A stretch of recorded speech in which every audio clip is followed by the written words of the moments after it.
በአጠቃላይ በሀገር አቀፍ ደረጃ የተመዘገበው አማካይ ውጤት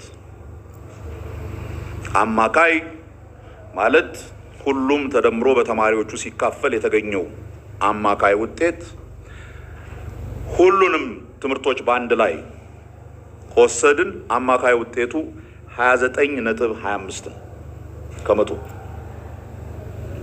29.25 ከዚህ ውስጥ ከፍተኛ ውጤት 32.9 ከመቶ የተገኘበት ኬሚስትሪ ዝቅተኛ ውጤት ደግሞ 25.5 የተገኘበት የማህበራዊ ሳይንስ ሂሳብ ትምህርቶች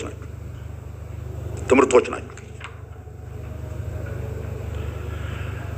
ሁለተኛ ዴታውን ለማየት የሞከርንበት አንዱ እንትን በጾታ ለይተን ነው። እነኚህን ነገሮች ብናረጋው እንድናገኝ የምንፈልገውን ስዕል በተለያየ መልክ ነጥለን ለማቅረብ እንድንችል ነው።